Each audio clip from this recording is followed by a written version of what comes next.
दोस्तों, welcome to my YouTube channel power of the king, जहां आप अपनी पावर का यूज करके अपने फील्ड का किंग बनेंगे। तो दोस्तों, आज हम कक्षा 9 के पहले चैप्टर का संख्या पद्धति के प्रश्नावली 1.1 के पूरे सवाल और उनके पूरे कॉन्सेप्ट को समझेंगे। तो वैसे तो संख्या पद्धति में हम संख्या के बारे में अध्ययन करेंगे। वैसे संख्या कई प्रकार के होते हैं, लेकिन हम उस संख्या को अध्ययन करेंगे जो हमारे सिलेबस में पूछे गए हैं।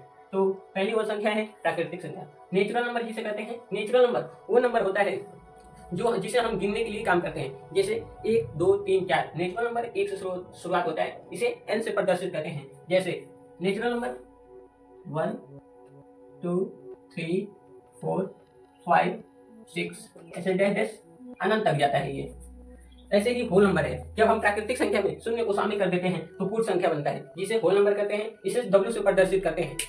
जैसे ये इसमें 0 शामिल कर देते हैं तो ये पूर्ण संख्या बन जाता है। 1, 2, 3, 4, 5, 6 अनंत तक ये भी जाता है। इंटीजर पूर्णांक किसे कहते हैं? जब पूर्ण संख्या में हम ऋणात्मक प्राकृतिक संख्या को जोड़ देते हैं तब हमें पूर्णांक प्राप्त होता है। इसे Z से प्रदर्शित करते हैं। ये माइनस अनंत से लेकर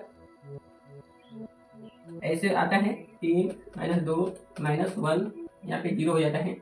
फिर 1, 2, 3, 4, 5 ये अनंत तक जाता है। तो दोस्तों, यहाँ पे पूर्णांक को हम लोग समझ गया। पूर्णांक किसे कहते हैं? जब हम पूर्ण संख्या में माइनस ऋणात्मक प्राकृतिक संख्या को जोड़ देते हैं तो उसे पूर्णांक कहते हैं। इसे सरल रेखा में दर्शाते हैं। ये 0 ना तो ऋणात्मक होता है और ना ही धनात्मक होता है, ये उदासीन होता है। 0 के बाएं ओर को हम ऋणात्मक पूर्णांक कहते हैं और दाएं ओर को हम धनात्मक पूर्णांक कहते हैं। दोस्तों, आओ एक शायरी जानते हैं। हम मुसाफिर हैं, हम चलने का तरीका जानते हैं। हम मुसाफिर हैं, हम चलने का तरीका जानते हैं। तुम लाख कोशिश कर लो हमें गिराने का, हम फिर से उठ करे होने का हुनर जानते हैं। दोस्तों, परिमेय संख्या किसे कहते हैं? वो संख्या जिसे P/Q के रूप में लिख सकते हैं, उसे परिमेय संख्या कहते हैं। जहाँ P और Q एक पूर्णांक हो और Q बराबर नॉट इक्वल टू 0, मतलब Q जो हर है वो 0 के बराबर नहीं होनी चाहिए। तो परिमेय संख्या किसे कहते हैं? परिमेय संख्या जिसे P/Q के रूप में लिखा जा सकते हैं, जहाँ P और Q पूर्णांक हो और Q बराबर नॉट इक्वल टू 0, जहाँ Q 0 के बराबर न हो, उसे हम परिमेय संख्या कहते हैं। तो परिमेय संख्या की एग्जाम्पल देखेंगे। 1, 2, 3, 1/2, 3, 2/3, 3/4। 2 वैसे परिमेय संख्या है। 2 के नीचे हम 1 लिख सकते हैं, 1 के नीचे भी 1 लिख सकते हैं, 1 के नीचे भी 1 लिख सकते हैं। इसकी वजह से ये परिमेय संख्या है। जैसे प्राकृतिक संख्या भी परिमेय संख्या हो सकते हैं, पूर्ण संख्या भी परिमेय संख्या हो सकते हैं, पूर्णांक संख्या भी परिमेय संख्या हो सकते हैं। जैसे ये -2, -2 ये हमारा एक परिमेय संख्या है, क्योंकि इसके हर में हम 1 लिख सकते हैं। समतुल्य परिमेय संख्या क्या होता है? समतुल्य मतलब समान रूप से बराबर हो। जैसे 1/2 ये बराबर है 2/4 के, 3/6 के, 4/8 के। इन्हें समतुल्य संख्या कहते हैं। दो परिमेय संख्याओं के बीच अनेक परिमेय संख्या को ज्ञात कीजिए। जैसे एग्जाम्पल के लिए हम ले सकते हैं 2/3 और 4/5 के बीच हमें एक परिमेय संख्या ज्ञात करना है। तो इन दोनों संख्याओं को हम जोड़कर और 2 से भाग दे देंगे, तो इनके बीच एक परिमेय संख्या आ सकता है। जैसे एग्जाम्पल के लिए 2/3 और 4/5, इन दोनों को जोड़ देंगे।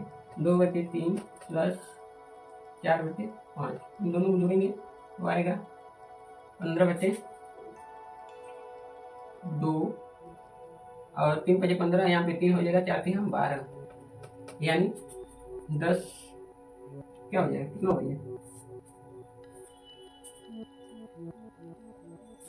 तो 10 12 कितना होता है? 22/15।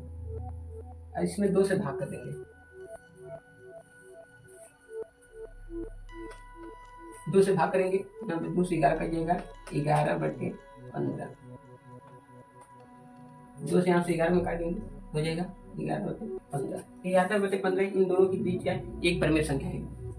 तो ऐसे ही एक दूसरा एग्जाम्पल देखेंगे।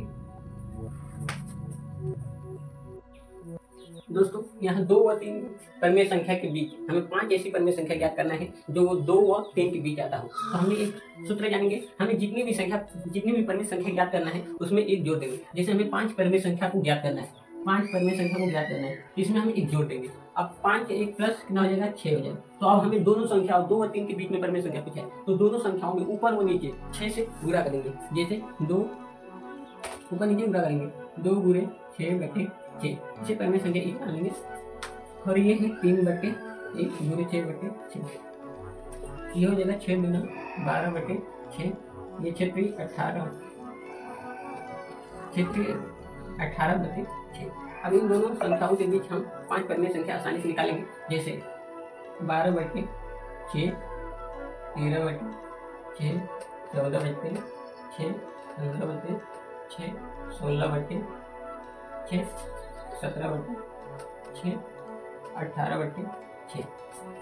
ये 5 संख्या हमारी परिमेय संख्या निकल चुकी है। तो ऐसे भी हमें कैसे ऐसे प्रश्न आएंगे, जितनी परिमेय संख्या पूछेंगे निकालने के लिए, उसमें एक जोड़कर उन दोनों संख्याओं को ऊपर नीचे से गुणा कर देंगे तो हमारी उतनी संख्या प्राप्त हो जाएगी।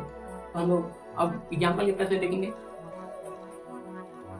दोस्तों यहाँ पर हम प्रश्नावली एक के उदाहरण देखेंगे। उदाहरण इसमें दिया है, नीचे दिए गए प्रश्न सत्य है या असत्य, कारण सहित बताइए। तो प्रत्येक पूर्ण संख्या एक प्राकृतिक संख्या होती है। प्रत्येक पूर्ण संख्या यानी जिसमें 0 शामिल हो, 0, 1, 2, 3, 4, 5, 6, प्रत्येक पूर्ण संख्या में एक प्राकृतिक संख्या होती है। तो ये सत्य है, सत्य है, क्योंकि पूर्ण संख्या, क्योंकि प्रत्येक संख्या एक प्राकृतिक संख्या होती है। प्रत्येक पूर्ण संख्या एक प्राकृतिक संख्या होती है। ये 1, 2 ये पूर्ण संख्या है, सत्य है। ये 2 प्राकृतिक संख्या है, प्राकृतिक संख्या है। तो पूछ रहा है प्रत्येक पूर्णांक एक परिमेय संख्या होता है।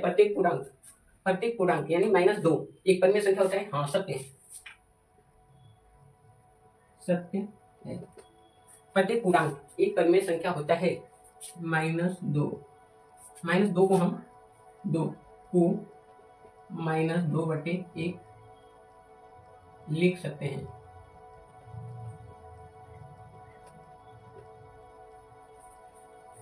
प्रत्येक परिमेय संख्या एक पूर्णांक संख्या होती है। प्रत्येक परिमेय संख्या जो कि बटे क्यू है, यानी 1/2 एक पूर्णांक संख्या है। ये असत्य है,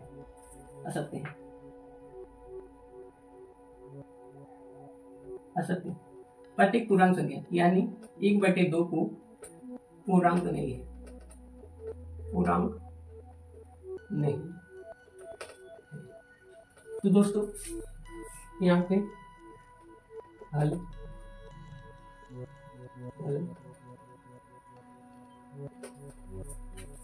तो प्रत्येक पूर्ण संख्या एक प्राकृतिक संख्या होती है, सत्य है, क्योंकि पूर्ण संख्या में ही प्राकृतिक संख्या शामिल होती है, इसलिए ये सत्य है। क्योंकि पूर्ण संख्या में 1, 2 भी आएगा, प्राकृतिक संख्या में भी 1, 2 आएगा। प्रत्येक पूर्णांक एक परिमेय संख्या होता है। हाँ, प्रत्येक पूर्णांक यानी -2 को हम -2/1 लिख सकते हैं, इसलिए यह पूर्णांक एक परिमेय संख्या है। प्रत्येक परिमेय संख्या पूर्णांक संख्या होती है, असत्य, क्योंकि 1/2 एक पूर्णांक है, परिमेय संख्या है, लेकिन यह एक पूर्णांक नहीं है। तो दोस्तों उदाहरण नंबर 2 हम लोग देखेंगे, 1 व 2 के बीच 5 परिमेय संख्या ज्ञात करना है। जैसा कि हमने पहले देख चुका है, हमें जितनी भी परिमेय संख्या निकालनी है उसमें 1 जोड़ देंगे। जैसे यहाँ पे पूछे 1 व 2 के बीच 5 परिमेय संख्या ज्ञात कीजिए, तो हम यहाँ पे 5 + 1 जोड़ देंगे, कितने, हमें 6 परिमेय संख्या की संख्या को ज्ञात करना है। देखिए 1 व 2 के बीच 5 परिमेय संख्या ज्ञात कीजिए। हम लोगों ने सीखा था, मतलब जितनी परिमेय संख्या निकालनी है उसमें 1 जोड़कर उन दोनों संख्याओं के ऊपर नीचे से गुणा कर देंगे। जैसे 1 तो हम 1/1 लिख सकते हैं, 2/q के रूप में। अच्छों से ऊपर, अच्छों से नीचे गुणा करेंगे। इसी तरह 2 को नीचे 1 लिख सकते हैं, अच्छों/6 लिख देंगे। 6 × 6 1 6 × 6 6 × 12/6। इन दोनों संख्याओं के बीच अब आसानी से हम इन दोनों संख्याओं के बीच 5 परिमेय संख्या निकाल सकते हैं। जैसे 6/6 इसको हम 7/6 8/6 9/6 9/6 10/6 11/6 12/6। ये 6/6 और मतलब 1 व 2 के बीच हमारी पांचवी संख्या प्राप्त होगी, 3 4 5। तो हम लोग बहुत आसानी से यह सवाल बहुत ही हल्का है, बस थोड़ा समझने की कोशिश है। इसमें समझना भी कुछ नहीं है, जितनी परिमेय संख्या पूछ रही है उतनी परिमेय संख्या लेकर एक उसमें जोड़ देंगे, और वो संख्या जितना है उन दोनों संख्याओं को ऊपर नीचे से गुणा कर देंगे। उन संख्याओं के बीच में जितना मतलब परिमेय संख्या पूछा होगा वो खुद निकल कर चलाएगा। तो अब प्रश्नावली को देखेंगे। प्रश्नावली 1.1 तो दोस्तों प्रश्नावली 1.1 के पहला प्रश्न पूछ रहा है, क्या शून्य एक परिमेय संख्या है? क्या इसे p/q के रूप में लिख सकते हैं, जहां p और q पूर्णांक है, जहां q = ≠ 0 होनी चाहिए। तो क्या एक शून्य परिमेय संख्या है? हाँ, शून्य एक परिमेय संख्या है। क्या इसे पी बटे क्यू के लिख सकते हैं? हाँ, शून्य को हम 0/1 के रूप में लिख सकते हैं, जहाँ पी बराबर 0, क्यू बराबर 1 1 है। बहुत ही आसान सवाल है। क्या पूछ रहे हैं? क्या शून्य एक परिमेय संख्या है? हाँ, शून्य एक परिमेय संख्या है, क्योंकि इसे 0/1 के पी बटे क्यू के रूप में लिख सकते हैं, जहाँ पी बराबर 0 है, क्यू बराबर 1 है। यहाँ पे ये कंडीशन ये है कि क्यू बराबर 0 नहीं होनी चाहिए, तो हमारा क्यू बराबर 0 भी नहीं है, 1 है। ये संख्या, ये सवाल बहुत ही आसान था। तो दोस्तों, ये आपको दोस्तों एक दूसरा प्रश्न है, 3 और 4 के बीच 6 परिमेय संख्या ज्ञात करना है। ऐसे सवाल हम लोग लगा चुके हैं, इस और आसानी से सवाल लगाएंगे। 6 परिमेय संख्या ज्ञात करना है, यानी हम 6 में एक जोड़ देंगे, 6 + 1 बराबर 7। अब 7 से ऊपर और नीचे दोनों मल्टीप्लाई करेंगे, किसमें? 3 और 4 के बीच में, दोनों संख्याओं से हम 7 से गुणा करेंगे। 3/1 पूरे 7/7। हम ऊपर नीचे क्यों गुणा करते हैं? ताकि मान में फर्क ना आए। 7 से 7 काट देंगे तो इसका मान 3 ही है, इस तरह भी इसका मान 3 ही है, इसीलिए हम ऊपर नीचे दोनों गुणा करते हैं। यहाँ पे 4 पूछा है, तो 4/1 गुणे 7/7। यहाँ पे 7 देखिए 21/7, 7 चौको 28/7। हम लोग आसानी से इन दोनों संख्याओं के बीच में 6 परिमेय संख्या ज्ञात करेंगे, जैसे 21/7, 22/7, 23/7, 24/7, 25/7, 26/7, 27/7, 28/7। ये हमारे 6 परिमेय संख्या निकल गई। 1 2 3 4 5 6। 3 और 4 के बीच में हमारा 6 परिमेय संख्या निकल गया। ऐसे सवाल हम लोग बहुत आसानी से लगाएंगे और लगा भी चुके हैं। तो दोस्तों, ये आशा करता हूँ कि आप लोग को बहुत अच्छे से समझ आएगा। तो दोस्तों, यहाँ पे हम लोग तीसरा सवाल देखेंगे। कह रहे हैं 3/4 और 4/5 के बीच में 5 परिमेय संख्या ज्ञात करना है, यानी n बराबर कितना है? n बराबर 5 है, तो हमें कितना निकालना है? n + 1, यानी 5 + 1 बराबर 6। अब देखेंगे दोस्तों, यहाँ पे क्या 3/4 और 4/5 दिया है, तो इसको हर को हम लोग सबसे पहले बराबर करेंगे। हर को बराबर करने के लिए क्या करना पड़ता है हमें? हर को बराबर करने के लिए इसमें 3/4 है, तो हम 5 से गुणा करेंगे, 5 से इसमें गुणा करेंगे, जैसे 3/4 5 से गुणा करेंगे ऊपर और नीचे, ताकि हमारा हर बराबर हो सके। और 4/5 में हम 4/5 में हम 4/4 से गुणा करेंगे, 4 से गुणा करेंगे 4/5 में हम 4 से गुणा करेंगे, ताकि हमारा हर बराबर हो सके। 3/5 15/5 चौको 20, 4 चौको 16/5 चौको 20। अब क्या कहा है? हमें 5 परिमेय संख्या ज्ञात करने के लिए बोल रहा है, तो 5 परिमेय संख्या हमें ज्ञात करने के लिए हम 6 से मल्टीप्लाई करेंगे। इसमें 6 से ऊपर गुणा करेंगे, 6 से नीचे, फिर इसमें भी 6 से ऊपर 6 से नीचे। अब हो जाएगा 15 छक्के 90 और 20 छक्के 120, 6 दूना 12, 120 हो जाएगा। और 16 छक्के 16/50 से 16 छक्के 96 और 6 दूना 12, यानी 120। हमें 5 परिमेय संख्या निकालने के लिए पूछा है, यहाँ पे इन दोनों के बीच में हम 5 परिमेय संख्या निकालेंगे। 90/120 बराबर 90/120, 91/120, 92/120, 93/120, 94/120, 95/120, 96/120। ये हमारा 5 परिमेय संख्या निकल गया। तो दोस्तों, इसमें कुछ था नहीं, केवल परिमेय संख्या मतलब जो भिन्न था, इनके हर बराबर नहीं थे। इन हर को बराबर करने के लिए हमें इनके मतलब 3/4 को हम बराबर करेंगे, हर को बराबर करने के लिए हमें 3/4 में 5 से गुणा करेंगे, तो 3 4/5 20 हो जाएगा, 3/20 हो जाएगा। फिर इसमें तो इसमें गुणा करेंगे, तो 4 ऊपर नीचे गुणा करेंगे, ताकि मान में फर्क ना हो। तो यहाँ पे 3/4 में 5 से गुणा करेंगे ऊपर नीचे, तो 3/5 15, 5 को 20 आ गया। इसी तरह 4/5 में हम 4 से गुणा करेंगे, ताकि हर बराबर हो सके। 4 चौको 16, 4/5 20, यहाँ पे हर बराबर हो चुका है। 15/20 अपान 16/20, तब हमें ये प्राप्त हो चुका है। हमें पूछा है 5 परिमेय संख्या ज्ञात करने के लिए हमें, तो हम 5 + 1 6 लिए हैं। 6 से ऊपर गुणा, 6 से नीचे गुणा। तो यहाँ पे 15 छक्के 90 हो गया है, 20 छक्के 120 हो गया है। यहाँ पे 16 छक्के 96 हो गया है और 20 छक्के 120 हो गया है। आराम से ये 90/120 और 96/120 के बीच में हमारी 5 परिमेय संख्या प्राप्त हो चुकी। तो ये दोस्तों आसान है सवाल, कंफ्यूज केवल यहीं पे था कि हर को बराबर करना था। इस सवाल में केवल हर को बराबर करने के लिए थोड़ा मुश्किल काम है, लेकिन वो भी मुश्किल नहीं, हम लोग आसानी से निकाल लिए। तो दोस्तों, अब अगला सवाल हम लोग देखेंगे। तो दोस्तों यहाँ पे चौथा प्रश्न है, नीचे दिए गए प्रश्न सत्य है या असत्य, कारण के साथ अपने उत्तर दीजिए। तो प्रत्येक प्राकृतिक संख्या एक पूर्ण संख्या होती है। कुछ है प्रत्येक प्राकृतिक संख्या, यानी प्रत्येक प्राकृतिक संख्या एक पूर्ण संख्या होती है, यानी 1 2 3 4 0 1 2 3 4 में हो सकती है। हाँ सत्य है, सत्य है।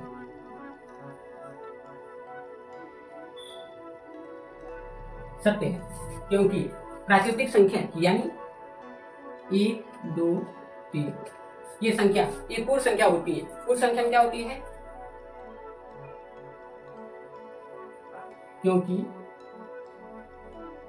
पूर्ण संख्या में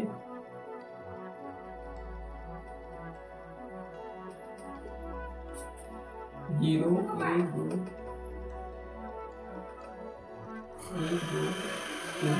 होता है।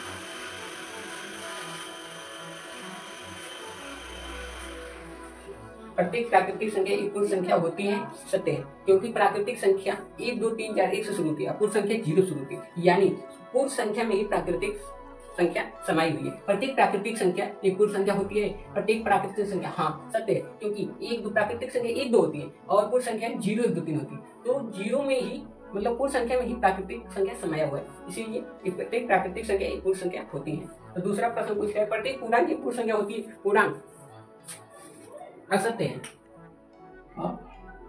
असत्य असत्य है। क्यों? क्योंकि पूर्णांक -2 होता है, क्योंकि पूर्णांक -2 होता है। एक पूर्ण संख्या है जो पूर्ण संख्या